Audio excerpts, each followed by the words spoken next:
무리를 좋아하는 아이던 단짝 친구만 있어도 되는 아이던 사회성 좋은 아이라고 하면 내 감정을 알고 내 감정을 타인에게 잘 표현할 수 있는 친구일 겁니다. 내 감정을 알고 표현할 수 있어야 다른 사람도, 다른 친구도 나와 같은 감정을 갖고 있구나, 또는 아니 나랑 다른 감정을 갖고 있구나, 다를 수도 있구나, 다를 때 나는 어떻게 말하면 좋을지를 아는 친구가 사회성 좋은 아이라고 할 수 있을 것입니다. 안녕하세요. 우리둘이 아동청소년 발달센터 대표 손정선입니다. 이번 시간엔 산만한 아이들의 사회성에 대한 이야기 나누려고 합니다. 산만한 아이들은 어떤 사회성의 어려운 문제를 갖고 있는지에 대해서 이야기를 나눌 거고요. 더 중요한 거, 그럼 또래 관계를 좀 해결하기 위한 방법은 어떤 것들이 있는지, 특히 부모님이 우리 아이를 도와줄 수 있는 방법, 집에서도 우리 아이의 또래 관계를 도와줄 수 있는 방법들에 대한 이야기를 특히나 중점적으로 나누려고 합니다.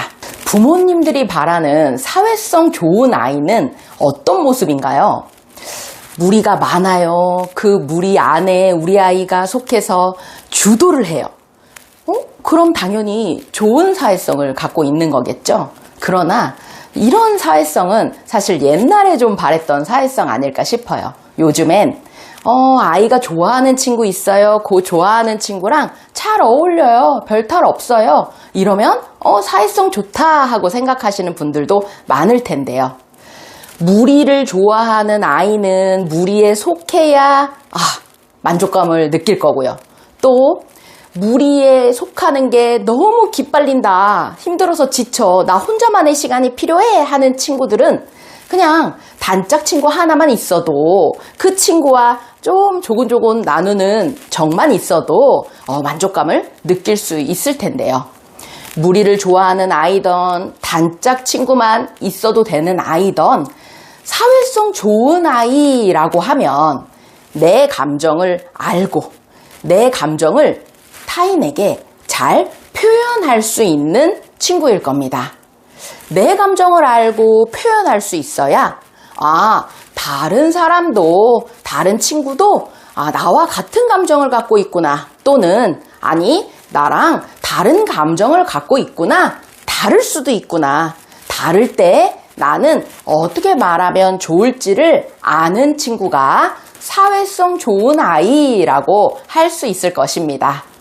아이랑 같이 엘리베이터를 탔어요. 엘리베이터 안에 사람들이 많았어요. 그런데 산만한 우리 아이가 갑자기 아무에게나 말을 걸어요. 그래서 당황하신 적 있으시죠? 또요, 아이가 친구랑 좀 티격태격했어요. 그래서 친구가 좀 기분이 나빠졌어요. 그런데 우리 아이는 아무렇지도 않아요. 그 기분 나쁜 친구한테 또 말을 걸고 또 나랑 놀자고 막 계속 이야기를 하네요. 우리 아이는 왜 이런 걸까요? 산만한 아이들은요, 정말 호기심이 많아요. 그래서 장점으로는 호기심이 많네, 열정적이네, 의욕이 좋다, 이렇게 할 수 있겠죠. 그런데 반면에요, 그 호기심, 관심이 나의 흥미 위주로 주로 몰두되어 있어요. 내가 관심 있는 활동이나 자극이나 놀이, 이런 것들로 몰두가 되어 있다 보니 정작 뭐는 잘 모르냐면 내 마음속, 내 감정은 어떻지를 들여다볼 겨를이 없어요. 그냥 관심 있는 활동만 하면 좋아요. 관심 없는 활동을 하면 싫어요. 나랑 마음이 맞는 친구는 좋아요. 그런데 나랑 마음이 맞지 않으면 나빠요. 이렇게 아주 단순하게 감정을 느끼고 또 그 감정을요, 표현을 세게 합니다. 좋아요, 싫어요, 좋아요, 나빠요, 이렇게 단순한 감정밖에 없다 보니까 어떻게 표현이 해결이 잘 안 되니 아주 센 강도로 말하고 행동하면 타인이 알아줄 줄 알아요. 내 감정을 몰라요. 그래서 표현도요, 너무 강하게 했어요. 내 감정도 잘 들여다볼 겨를이 없었어요. 그러면 당연히 내 주변에 있는 타인의 감정 또한 알아채기 어렵습니다. 나와 함께 있는 이 상황에 나랑 다른 타인이 있어요. 그럼 그 타인은 지금 나랑 같은 감정인지 아닌 감정인지 알아야 상황에 맞는 말과 행동을 할 텐데요. 어른들도 어려운 분위기 파악이라고 하고 분위기에 맞게 말하고 행동하는 것들이 필요할 텐데요.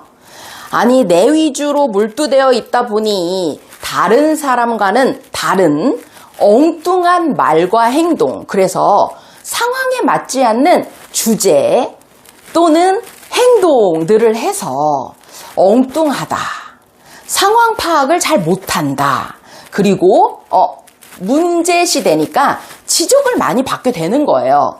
그런데 우리 아이는 어떻냐면, 왜 내가 좋아하는 걸 왜 같이 좋아해 주지 않아? 왜 내가 지금 관심 있어서 이야기하는 걸 왜 같이 나누지 않아? 왜 내가 궁금해서 물어보는 걸 대답해 주지 않아? 나와 다른 타인이 이해가 안 되니까 나를 이해해 주지 않는 타인들 때문에 아주 속상해요. 더 나아가선 억울해해요. 이런 일들이 많이 발생할 수 있게 됩니다. 산만한 아이들이 제일 어려운 게 뭐냐면 차례 지키기. 누가 말할 때 그렇게 끼어들잖아요. 다른 사람이 말할 때는 끝까지 듣고 다 듣고 나서 네가 하고 싶은 말 하는 거야, 이거 시키는 게 제일 어렵죠. 그래서 토킹 스틱 시간을 만드는 거예요. 스틱 어떤 거 선택하시면 되냐면 그냥 집에 우리 친구가 좋아하는 인형도 괜찮고요. 또 집에 왜 장난감 마이크 이런 거 있잖아요. 그 마이크도 괜찮아요. 또는 숟가락이어도 괜찮아요. 우리 이 스틱 하나를 만들어서요, 스틱을 갖고 있는 사람만 말을 할 수 있는 거예요. 스틱이 없는 사람은요, 듣기만 해야 되는 거예요. 그럼 스틱이 있는 사람이 말을 해요. 그리고 내가 말을 하고 싶으면 스틱을 넘겨받아야만 하잖아요. 근데 이 스틱을 넘겨받으려면 그 전에 말했던 사람의 내용을 요약해서 말할 수 있어야 되는 거예요. 그래서 아이가 엄마가 말하는 걸 끝까지 들었어요. 그리고 스틱을 넘겨받고 싶어요. 그러면 지금 엄마가 말한 게 이런 내용이지? 이렇게 요약을 해서 엄마가 맞아! 하고 엄마의 내용의 의도가 잘 전달이 되었다 하면 스틱을 전달해 주시는 거예요. 그럼 그 스틱을 이어받은 아이가 자기 이야기를 할 수 있겠죠? 그런데 만약에 아이가 내용을 엉터리로 말했어요. 그냥 아무렇게나. 그러면 의도가 전달이 안 됐으니까 스틱을 전달해 줄 수 없어요. 아이가 다시 엄마의 의도를 알 수 있도록 엄마는 다시 내용을 반복해 주시는 거예요. 그러고 아이가 요약 정리를 잘했어요. 이렇게 아이가 의도를 잘 파악해서 끝까지 듣는 연습할 수 있도록 우리 토킹 스틱 시간을 갖는 것이 필요하겠습니다. 만약에 아이가 좀 어려요. 그래서 너무 어려운 것 같아요. 내용을 요약하기도요, 기다려주기도요. 그러면 신호등 게임 시간을 가지세요. 빨간불, 초록불 이렇게 말하는 사람 갖고 있는 거예요. 그럼 아이가 또 끼어들려고 하잖아요. 그러면 빨간불 보여주시는 거예요. 빨간불을 보여주면 말을 멈추는 거야. 엄마가 말이 끝났어요. 그래서 이제 말해도 돼 하고 초록불을 보여주면 말할 수 있는 거야. 이렇게 말을 끝까지 듣는 연습만, 그리고 끼어들지 않고 조절할 수 있게 멈추는 연습만. 나이가 좀 어리고 요약 정리가 어렵고 차례 지키기 좀 끝까지 듣는 연습을 시키고 싶은 아이들은 신호등 게임 좋겠습니다. 두 번째 방법은 행동에 맞는 언어, 이 언어를 위한 대본 짜주는 연습이 필요합니다. 그냥 추상적으로 야, 친구랑 사이좋게 지내. 싸우지 말고 사이좋게 지내야 돼. 이런 말들은 친구들 너무 많이 들었어요. 이제 귀에 딱지가 얹었을 거예요. 그런 추상적인 이야기 필요 없습니다. 또요, 친구 거 뺏지 말고 기다려야지. 이렇게 아이가 잘못한 행동을 지적하는 것도 지금 너무 힘들어 할 거예요. 그럼 어떻게 해주냐? 친구 거 갖고 놀고 싶었어. 그러면 친구한테 먼저 물어봐야지. 친구야, 나도 이거 같이 갖고 놀아도 돼? 그럼 친구가 좋아하면 같이 갖고 놀면 되겠지. 근데 아니, 싫어 하고 친구가 안 된다고 할 때는 기다려주는 거야.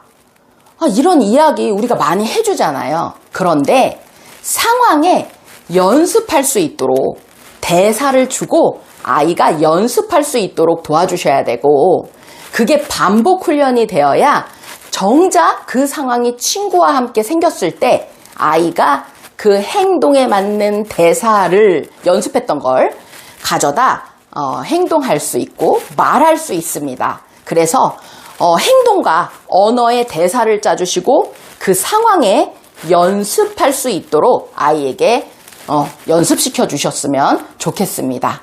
사회성을 높여줘야지 하면 많은 친구들을 또 여러 그룹으로 만나게 해줘야지 이렇게 많이들 생각하세요.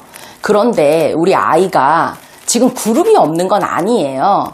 보면 조리원 그룹도 있고 우리 엄마들 친구들 그룹도 있고 아이 학교 다니니까 학교 그룹, 학원 다니면 학원 그룹까지 그룹은 많이 지금 이미 형성되어 있어요. 산만한 아이들이 친구가 없는 것도 그렇다고 그룹에 속해져 있지 않아서 또래 관계가 어려운 것도 아니거든요. 그럼 어떤 점이 어렵냐? 친구들과 놀 때 상황이 이 상황, 저 상황, 저 상황 이렇게 많이 생기면서 복잡해지면 우리 아이는 도대체 이 상황 중에 어떤 상황을 신경 써야 되지? 이 상황에는 내가 어떻게 말하고 행동해야 하지? 이걸 잘 몰라서 그래요. 그래서 한 명의 친구만 우리 집으로 초대하거나 조용한 공간에서 놀게 해주셨으면 좋겠어요. 그래서 그 한 명의 친구와 소통이 좀 성공적으로 끝나게. 내가 원하는 걸 친구도 원했어. 내가 원할 때 친구가 원하지 않았을 땐 나는 어떻게 하면 좋겠네 하고 소통의 경험이 좀 긍정적으로 끝나는 경험들이 많이 생겨서 많은 그룹 또 시간이 늘어나도 우리 아이가 적절히 대처할 수 있도록 도와주셨으면 좋겠습니다. 그래서 많은 그룹이나 또 많은 친구들과의 시간이 중요한 게 아니라 1대1 어떤 친구 하나만으로도 우리 아이가 긍정적 소통의 경험이 생기면 좋겠다. 이런 경험이 생길 수 있도록 친구를 한 명 만들어 주시면 좋겠습니다. 산만한 아이들은 여기저기서 지적받기 쉽죠. 그래서 부모님의 양육 태도를 좀 바꿔주셨으면 좋겠는데요. 우리 부모님은 우리 산만한 아이이지만 지적보다는 칭찬을 좀 많이 해주셨으면 좋겠습니다. 칭찬 먼저 해야 기분 좋은 아이가 무언가를 더 잘하려고 노력할 수 있을 테니까요.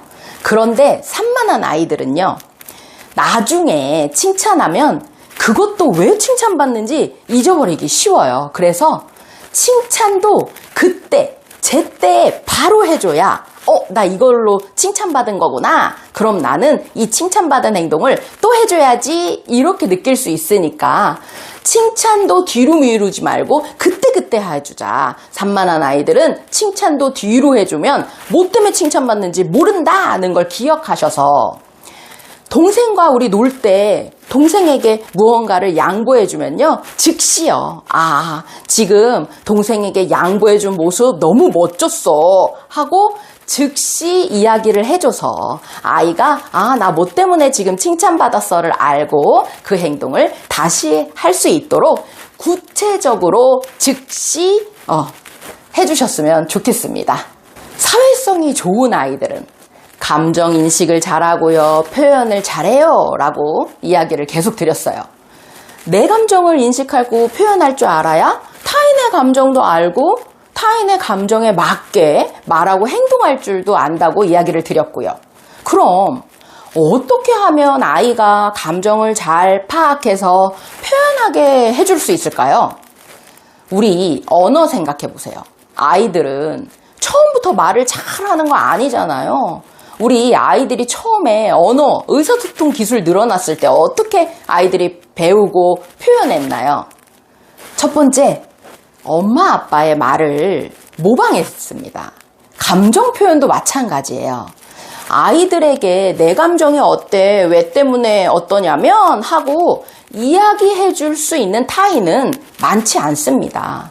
그럼 아이가 저런 감정은 저렇게 표현할 수 있구나 하고 모방해서 누군가에게 보여줄 수 있으려면 우리 부모님들이 일단 감정을 잘 드러낼 수 있어야 될 텐데요. 감정 드러내는 게 어른들도 어려워요. 어른들도 감정을 드러내다 보면 강도, 내가 이렇게 화가 났어, 이렇게 슬퍼 하고 강도만 강조하기 쉽거든요. 이럴 때는 어떤 단어를 사용해야 될까? 강도에 따라서 똑같은 표현인데도 다양한 감정 단어들이 있잖아요. 이 단어들을 사용하는 방법을 알려주셔야 되는데요. 어른들도 알기 어려우니까 우리 찾아보는 거예요. 긍정 언어, 부정 언어. 그래서 긍정 단어들이 이렇게 다양하네. 이 중에서 아이들이 좀 요 정도는 알 수 있겠다 하는 긍정 단어 몇 가지 뽑아요.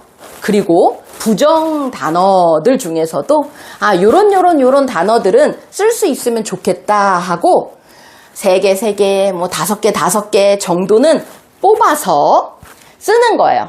그래서 우리가 감정 카드를 만들 수 있어요. 아니면 시중에도 요즘에 감정 단어 카드 많이 팔아요. 이걸 사용해서 긍정 단어, 부정 단어 몇 가지만 뽑아서 엄마는 오늘 이런 상황에 이 감정이었어 하고 그 단어 카드에서 사용하는 단어들을 정말로 써주는 거예요. 그래서 상황에 감정 단어를 매칭할 수 있고 저런 상황에는 이 단어를 쓰는 거구나. 그런데 어떤 표정과 말과 행동으로 쓰는구나. 이런 것들을 모방할 수 있도록 도와주시는 거예요. 이게 좀 돼요. 그래서 좀 표현할 수 있는 감정 단어들이 늘어났어요. 그러면 우리가 책을 보고도 이야기할 수 있죠. 오늘 책을 읽었어요. 그러면 저 주인공이 저런 상황에는 어떤 감정이었을 것 같아? 찾아보자. 좋은 감정 중에는 어떤 감정이었을 것 같아? 나쁜 감정이었다면 어떤 감정이었을 것 같아? 우리 그 주인공의 감정도 매칭시킬 수 있을 거고요. 또요. 주인공과 함께 했던 등장인물들이 있잖아요. 그 상황에 주인공과 함께 했던 저 등장인물은 그럼 주인공과 같은 감정이었을까? 다른 감정이었을까? 같은 감정이었다면 어떤 감정이었을까? 다른 감정이었다면 어떤 감정이었을까? 하고 주인공과 다른 감정이었을 때도 감정을 매칭할 수 있게. 그럼 다른 감정이었을 때는 우리 어떻게 말하면 행동하면 좋을까? 까지도 우리 감정을 알고 표현할 수 있게 되면 다양한 감정으로 확장시킬 수 있게 도와주시고 또 그런 감정이 나와 같을 수 있는 또는 다를 수 있는 타인도 알게 해주시면서 그럴 때 우리가 어떻게 말하고 행동하면 좋겠다까지 우리 알려주실 수 있으면 좋겠는데요. 여기서 잊지 마셔야 할 거. 아이들이 일단 감정을 인식하고 표현할 수 있으려면 모방할 수 있는 감정 단어 또는 감정 언어를 행동화하는 우리 엄마 아빠의 모습이 필요하다는 겁니다. 그래서 우리 엄마 아빠도 대화할 시간 많이 없으시지만 만들어서라도 또는 식사 시간이라도 엄마 아빠 이야기를 많이 해주시는 거예요. 우리 맨날 식사 시간에 아이에게 너 오늘 어땠어? 그때는 너 어땠는데? 하고 자꾸 아이에게만 질문하거든요. 그런데 이미 나는 어떻다고 표현해야 되지? 하고 모르는 아이한테 물어봐 봤자인 거예요. 몰라? 나 잘 지냈는데? 이러고 넘어가니까요. 그러지 마시고 엄마 아빠의 오늘 있었던 상황, 그 상황에 내가 기분이 어땠는지, 그 기분이 지금까지 이어지고 있는지 아닌지, 그래서 나는 지금 이런 이야기를 하고 있다라는 것들까지도 많은 대화를 통해서 아이들이 감정을 알고 표현하는 방법까지 늘어갈 수 있도록 도와주시는 시간이 꼭 필요하다는 거 잊지 말아주셨으면 좋겠습니다.